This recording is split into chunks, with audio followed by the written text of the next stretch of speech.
जिसका कोई नहीं होता उसका भगवान होता है। वाह!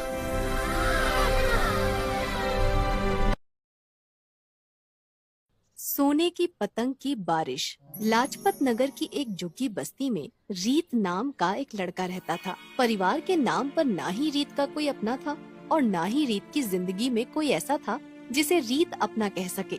यही लाजपत नगर के अनाथालय में रीत की आंख खुली थी, जहां उसे पाल पोस कर बड़ा किया गया। अनाथ आलय की चार दीवारी जब रीत से बर्दाश्त नहीं हुई तो 18 साल का होने पर रीत वहां से भाग आया और वहीं झुग्गी बस्ती में रहने लगा। रोजी रोटी के लिए रीत सुबह स्टेशन पर चाय और अखबार बेचता और शाम को एक ढाबे में बर्तन धोता। वैसे तो रीत को परिवार की इतनी कमी नहीं खलती थी, क्योंकि बचपन से ही अकेले रहने के कारण उसने अकेले रहना सीख लिया था। लेकिन एक परिवार और माँ बाप की कमी उसे तब खलती जब भी कोई त्योहार आता। जब एक और आसपास के सभी लोग अपने परिवार के साथ त्योहार मना रहे होते थे और मजे कर रहे होते थे, तब दूसरी ओर बेचारा रीत अपनी झुग्गी में बैठा अफसोस और गम में डूबा रहता था। उसे देखकर आसपास की झुग्गियों में रहने वालों को बहुत तरस आता था। देवा रे देवा, इस नन्ही सी जान से तो भगवान ने बचपन भी छीन लिया और आई बाबा का प्यार भी। बेचारा त्योहार में भी दूसरों की बस शक्ल ताकता रहता है। एक बार दिवाली में रीत की बगल वाली झुग्गी बस्ती में रहने वाली औरत रीत को बुलाने आई। ए रीत बाबा, यहाँ काहे मुंह फुलाए बैठा हुआ है? चल हमारे साथ चल के दिवाली मना। चल, मैं तेरे को मस्त मिठाई खिलाती है। चल चल। उस औरत के इतना कहने पर रीत उसके परिवार के साथ दिवाली मनाने चला गया।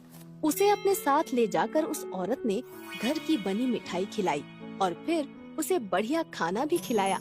खाना खा के घर के सभी लोग पटाखे छुड़ाने बाहर आए। उस औरत के बच्चे रंग बिरंगी फुलझड़ियाँ जलाने लगे। उन्हें देखकर रीत का भी फुलझड़ियाँ जलाने का मन करने लगा। भाई, मेरे को भी एक फुलझड़ी जलाने को दो ना। मैं क्यों दूं? मेरे बाबा मेरे छुड़ाने के लिए लाए हैं, मैं नहीं दूंगा। अच्छा भाई, अपनी वाली छुड़ाने के लिए दे दे, बस थोड़ी देर पकड़ के वापस कर दूंगा। अच्छा, थोड़ी देर के लिए? तो मैं तुझे अभी देता हूँ, बस 2 मिनट में। ये कहकर रीत ने उस बच्चे से फुलझड़ी ले ली, लेकिन रीत के फुलझड़ी लेते ही वो बच्चा झूठ मूठ कर रोने लगा और सीधा अपने बाबा के पास गया। बाबा, वो छोकरे ने मेरी फुलझड़ी ले ली। उसके बाबा गुस्से में तमतमाते हुए आए और रीत से फुलझड़ी छीनकर उसे लात मार दी। साले अनाथ, तुझे हाथ क्या दिया? तू तो सिर चढ़ गया, मेरे छोकरे की फुलझड़ी छीनेगा? उस औरत का पति रीत को लातों से मारने लगा।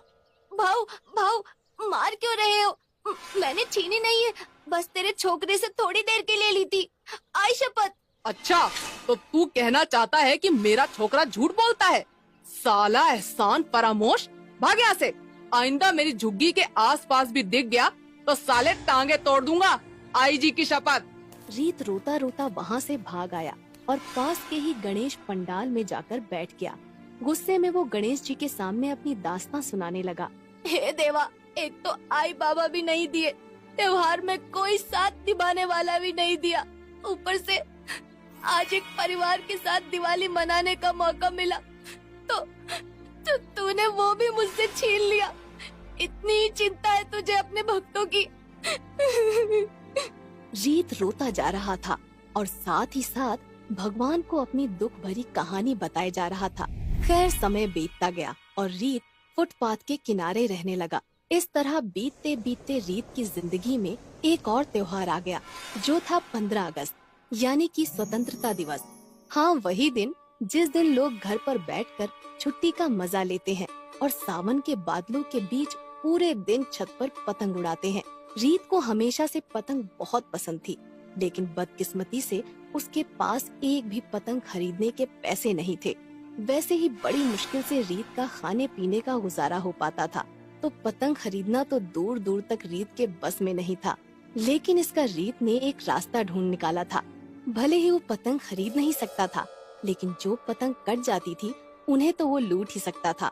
इसलिए रीत को अब जब भी पतंग उड़ाने का मन करता था, वो आसमान में बस कटी पतंगों की ताक में रहता। जैसे ही कोई पतंग कटती, रीत बिजली की तरह उसके पीछे दौड़ पड़ता और उससे जुड़े थोड़े से मांझे के हिस्से से ही पतंग उड़ा लेता था। एक दिन ऐसे ही आसमान में रीत को एक बहुत सुंदर हरी पतंग दिखी। जो कट के हवा में लहरा रही थी। रीत को हर हाल में वो पतंग चाहिए थी। रीत दौड़ता दौड़ता उसके पीछे गया और बहुत दूर तक उसका पीछा करता गया। आखिरकार रीत ने उस पतंग को पकड़ ही लिया और उसे लेकर वापस आने लगा। तभी रास्ते में उसे 3 लोग बाइक पर दिखे, जो बाइक से उतरकर उसके रास्ते में खड़े हो गए। भाऊ, रास्ते से हटने का ना, मेरे को जाने का है। अरे ओ छोकरे, चले जाना, लेकिन पहले ये पतंग तो देता जा। नहीं भाऊ, ये बेचने के लिए नहीं है, ये मैंने पकड़ी है पतंग। ए, हमारी पतंग है ये। इतना ही शौक है तो खुद की पतंग खरीद जाके। लेकिन भाऊ, पतंग तो मैंने पकड़ी है ना, तो अब ये मेरी हुई। ए छोकरे, तू ऐसे नहीं मानेगा, समझाओ रे इसको अच्छे से। ये कहकर वो लोग रीत को मार मार कर उससे पतंग छीन लेते हैं। रीत रोते रोते अपने आप को झाड़ कर उठा और दूर एक सड़क के किनारे जाकर बैठकर रोने लगा। तभी अचानक रीत के बगल में एक पतंग कटकर अपने आप गिर गई।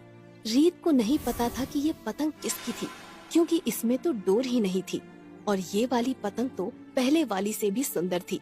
सुनहरी रंग की बिल्कुल सोने की तरह पतंग, लेकिन वो पतंग बहुत भारी थी।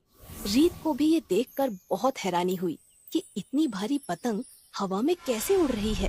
खैर, रीत उसे लेकर अपने सड़क किनारे के टेंट में ले गया और उसे देखने लगा। पतंग को वो देख ही रहा था कि अचानक उससे पतंग की नोक का हिस्सा टूट गया।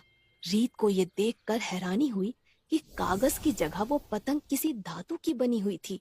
अरे, ये कैसी अजीब पतंग है? इसके सुनहरे रंग से तो ये सोने की लग रही है। नहीं नहीं, ऐसे ही किसी ने रंग चढ़ा दिया होगा। लेकिन एक बार इसे कल सुनार से दिखवा लेता हूँ। रीत अगले दिन वो नोक का टुकड़ा लेकर सुनार के पास गया।